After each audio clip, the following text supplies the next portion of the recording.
कहानी की शुरुआत होती है फ्रांस में, जहां एक बहुत बड़े बिजनेसमैन इवान की बेटी की शादी हो रही थी। दुल्हन ने अपने पिता इवान को हर एक चीज के लिए शुक्रिया कहा और फिर नाच गाना शुरू हो गया। तभी विंसेंट नाम का एक आदमी वेटर का भेष बनाए हुए अंदर आया और सबके ग्लास में शराब डालने लगा, पर अचानक शराब गलती से इवान पर गिर गई। वेटर ने फटाफट उसकी शर्ट से शराब साफ की और जल्दी से वहां से निकल गया, पर तभी अचानक सबने देखा कि विंसेंट ने इवान का गला काट डाला था। जब तक गार्ड्स ने ये देखा तब तक तो विंसेंट किचन में भाग गया था। जैसे ही गार्ड्स ने उस पर हमला किया तो उसने सबको मौत के घाट उतार दिया और वहां से ऐसे निकल गया मानो कुछ हुआ ही ना हो। इसके बाद हम रोलैंड नाम के एक आदमी को देखते हैं जिसकी पत्नी कोमा में चली गई थी और वो अस्पताल में उसका ख्याल रख रहा था। असल में रोलैंड भी एक सीरियल किलर था और पुलिस उसके पीछे हाथ धोकर पड़ी थी क्योंकि उसने पुलिस के ड्रग डील्स में शामिल होने की खबरें फैला दी थी। अब पुलिस इंटरपोल एजेंट विल्सन बहुत गुस्से में था क्योंकि रोलैंड की वजह से उनके भ्रष्टाचार की खबरें पूरे मीडिया में फैल गई थी। विल्सन ने अपने एजेंट्स गॉडफ्रे और शेल को कैसे भी करके फ्लिंट को ढूंढ कर लाने का हुक्म दिया।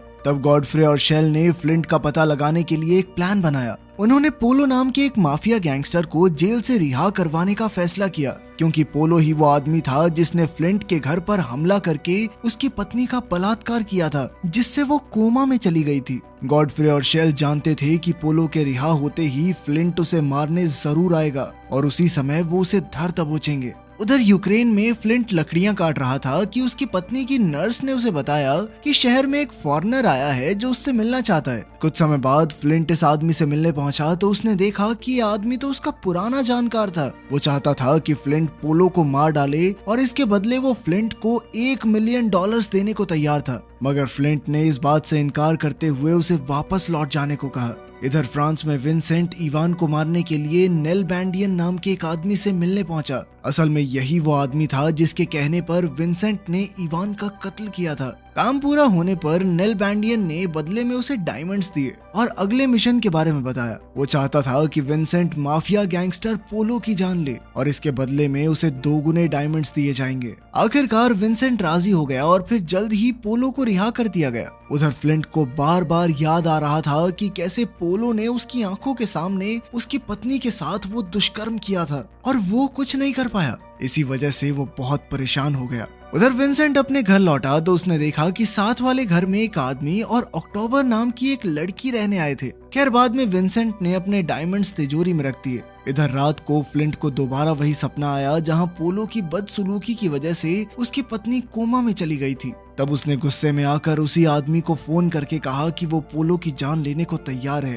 पर उस आदमी ने बताया कि अब ये काम किसी और को दे दिया गया है। मगर फ्लिंट कहने लगा कि उसे पैसे नहीं चाहिए क्योंकि उसे तो सिर्फ अपना बदला लेना है। फिर अगले दिन उसने अपनी पत्नी के सामने कैमरा लगाया ताकि वो उसकी खबर रख सके और अपने मिशन के लिए निकल पड़ा। उधर विंसेंट ने पता लगाया कि पोलो म्युनिसिपल कोर्ट में आने वाला है। वहीं फ्लिंट तक भी ये खबर पहुंच गई थी और वो दोनों ही पोलो की जान लेने के लिए तैयार बैठे थे। फ्लिंट ने कोर्ट के सामने वाली बिल्डिंग से अपनी स्नाइपर राइफल का निशाना तैयार किया और पोलो के बाहर आने का इंतजार करने लगा। जैसे ही पोलो बाहर आया तो उसने गोली चला दी, मगर उसी वक्त अचानक विंसेंट अपनी वैन लेकर उसके आगे आ गया, जिससे विंसेंट के तीर का निशाना भी चूक गया और वो पोलो के भाई डांटे को जा लगा, जिसकी मौके पर ही मौत हो गई। चारों ओर अफरा तफरी मच गई, पर फ्लिंट गुस्से में पोलो को सामने से मारने निकल पड़ा। उसी समय गॉडफ्रे ने पीछे से उसकी बाजू पर गोली चला दी, मगर इससे पहले कि वो फ्लिंट को पकड़ते, फ्लिंट तुरंत वहां से भाग निकला। इधर पोलो को अपने भाई डांटे की मौत से गहरा सदमा लगा था।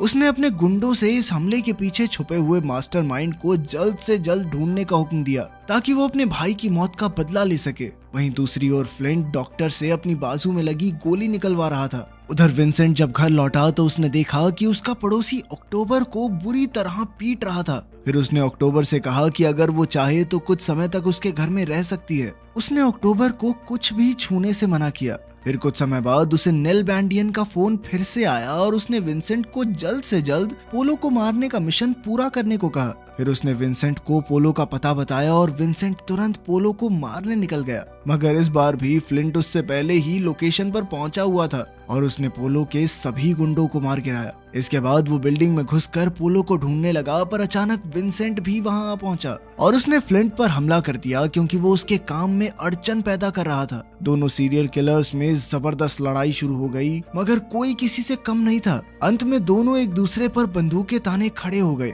जिसके बाद उन्हें एहसास हुआ कि वो दोनों एक ही लेवल के खिलाड़ी हैं और वो चाहकर भी एक दूसरे को नहीं हरा सकते। तब फ्लिंट ने कहा कि वो यहाँ सिर्फ पोलो को मारने आया है और इसके बदले में उसे कुछ नहीं चाहिए। फिर उसने विंसेंट को अपने बदले की कहानी बताई कि कैसे पोलो और उसके गुंडों ने उसकी पत्नी की ये हालत कर दी। विंसेंट को एहसास हुआ कि उनका दुश्मन एक ही है, इसीलिए आपस में लड़ने की बजाय उन्हें मिलकर ये मिशन पूरा करना चाहिए। इस तरह फ्लिंट का बदला पूरा हो जाएगा और विंसेंट को इनाम के हीरे मिल जाएंगे। साथ ही उन्होंने सोचा कि अगर वो मिल जाएं तो पोलो और उसकी गैंग का सफाया आसानी से कर सकते हैं। इसी सोच के साथ उन्होंने हाथ मिला लिया और फिर विंसेंट फ्लिंट के साथ बार्टोक नाम के एक आदमी के पास गया जो पोलो को हथियार बेचा करता था। फ्लिंट ने बार्टोक के सर पर अपनी बंदूक तान कर उसे पोलो का पता बताने को कहा। पता जानने के बाद अचानक विंसेंट ने बार्टोक को गोली मार दी, जिससे फ्लिंट को बहुत गुस्सा आया क्योंकि वो पोलो के अलावा किसी को नहीं मारना चाहता था। विंसेंट ने कहा कि तो मुझे पहले बता देता। खैर फिर उन्होंने मिलकर वहां से कई सारे हथियार उठाए और चुपचाप निकल गए।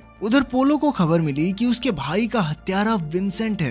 तब उसने अपने सभी गुंडों को किसी भी हालत में विंसेंट को ढूंढ कर लाने का हुक्म दिया। इधर विंसेंट ने घर लौटकर देखा कि अक्टूबर अब भी वहीं थी। वो उसके पेट टर्टल को सहला रही थी, जिस वजह से टर्टल जाग गया। फिर अक्टूबर ने उसे भी टर्टल को सहलाना सिखाया। वहीं दूसरी ओर फ्लिंट का वही दोस्त उससे मिलने आया जिसने शुरुआत में उसे पोलो को मारने को कहा था। उसने फ्लिंट से कहा कि वो घर जाकर अपनी पत्नी का ख्याल रखे, जबकि विंसेंट पोलो को मारने का मिशन पूरा कर लेगा। पर फ्लिंट ने कहा कि वो सिर्फ पोलो से बदला नहीं लेना चाहता, बल्कि उसकी दुश्मनी पुलिस ऑफिसर्स विल्सन और उसके एजेंट्स के साथ भी है, जो कि हाथ धोकर उसके पीछे पड़े थे। तब फ्लिंट गुस्से में आकर विल्सन के घर पहुंचा और उसे बंदूक से धमकी देते हुए कहा कि अगर उसके आदमियों ने उसका पीछा नहीं छोड़ा तो वो उसके पूरे परिवार को खत्म कर देगा। अगले दिन विल्सन बहुत गुस्से में पुलिस स्टेशन पहुंचा क्योंकि फ्लिंट ने उसे घर में घुसकर धमकी दी थी। उसने गॉडफ्रे और शेल को 48 घंटे के अंदर फ्लिंट का सर काटने का हुक्म दिया। अब गॉडफ्रे और शेल को खबर मिली कि पोलो अपने गुंडों के साथ विंसेंट का पता लगाने नेल बैंडियन के पास जा रहा है।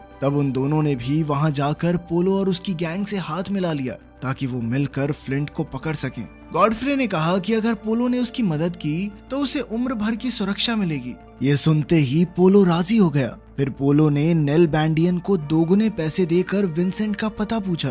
वहीं नेल बैंडियन ने विंसेंट को 3 गुना हीरों का लालच देकर अपने साथ मिलकर फ्लिंट को फंसाने का ऑफर दिया। उसने कहा कि पुलिस पोलो को सिटी हॉल में लाएगी और फ्लिंट उसे मारने के लिए वहां जरूर आएगा और तब पुलिस उसे पकड़ लेगी। 3 गुना हीरों की बात सुनकर विंसेंट भी फ्लिंट को धोखा देने के लिए राजी हो गया। इसके बाद विंसेंट फ्लिंट से मिलने गया और उसे कहा कि कल पोलो सिटी हॉल में आने वाला है। उसने फ्लिंट से कहा कि वो दोनों मिलकर वहां जाएंगे और पोलो का खात्मा करेंगे। अगली सुबह विंसेंट और फ्लिंट अपने मिशन को अंजाम देने निकल पड़े और अपनी पोजीशन पर तैनात हो गए। जब फ्लिंट पोलो को गोली मारने ही वाला था तो अचानक पोलो के गुंडों ने पुलिस एजेंट्स के साथ मिलकर उस पर हमला कर दिया। फ्लिंट ने बहुत हाथ पैर मारे, मगर इतने गुंडों के सामने वो टिक नहीं पाया और गुंडे उसे घसीट कर ले गए। तब उसे एहसास हुआ कि विंसेंट ने ही अपने फायदे के लिए उसके साथ विश्वासघात किया था। खैर अब काम पूरा होने पर विंसेंट ने नेल बैंडियन से हीरों की मांग की। हीरे मिलते ही उसे पोलो का फोन आया तो पता चला कि पोलो ने अपने भाई की मौत का बदला लेने के लिए उसके घर में घुसकर अक्टूबर को बंदी बना लिया था। ये सुनते ही विंसेंट फटाफट अपने घर पहुंचा, मगर उसे वहां कोई दिखाई नहीं दिया। फिर उसने देखा कि अक्टूबर की लाश बिस्तर पर पड़ी थी। इससे विंसेंट को बहुत गहरा सदमा लगा और वो गुस्से में नेल बैंडियन के पास गया और उसके हीरे लौटा दिए। फिर उसने नेल बैंडियन से पूछा कि उन पुलिस एजेंट्स ने फ्लिंट को कहाँ छुपा रखा है। उधर गॉडफ्रे और शेल एक पुरानी फैक्ट्री में फ्लिंट को बुरी तरह पीट कर उससे ड्रग डील्स के पैसे वापस मांग रहे थे।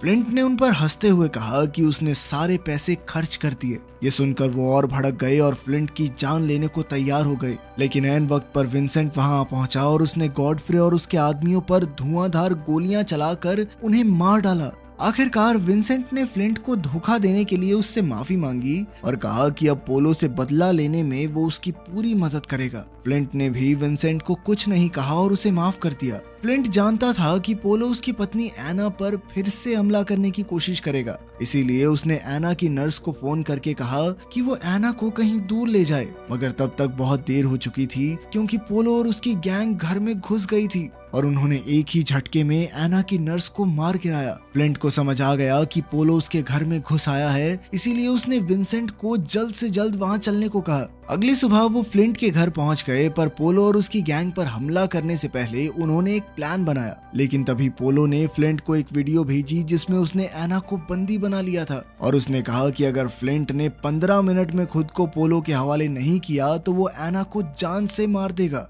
अब फ्लिंट और विंसेंट के पास कोई चारा नहीं था, इसलिए वो हाथ खड़े करके पोलो और उसकी गैंग के सामने आ गए। तब पोलो ने अपने गुंडों से फ्लिंट को मारने के लिए कहा, और तब ये खुलासा होता है कि उन दोनों ने बाहर से लेटेस्ट लेजर राइफल निशाने पर लगा रखी थी और वो खुद रिमोट से उसे कंट्रोल कर सकते थे। फ्लिंट और विंसेंट ने देखते ही देखते कुछ ही मिनटों में पोलो के सभी आदमियों को लेजर राइफल की मदद से मार डाला। आखिरकार फ्लिंट ने पोलो की गर्दन पर चाकू रखकर उसे एना से माफी मांगने को कहा। फिर अंत में उसने बड़ी ही बेरहमी से पोलो को भी खत्म कर दिया। इसके बाद फ्लिंट ने पुलिस ऑफिसर विल्सन की जान लेकर अपना बदला पूरा किया और वहीं विंसेंट ने अक्टूबर की याद में मोमबत्तियां जलाकर उसे श्रद्धांजलि दी। तो आपके हिसाब से एक रेपिस्ट को क्या सजा दी जानी चाहिए, कमेंट्स में जरूर बताना। मिलते हैं अगली वीडियो में।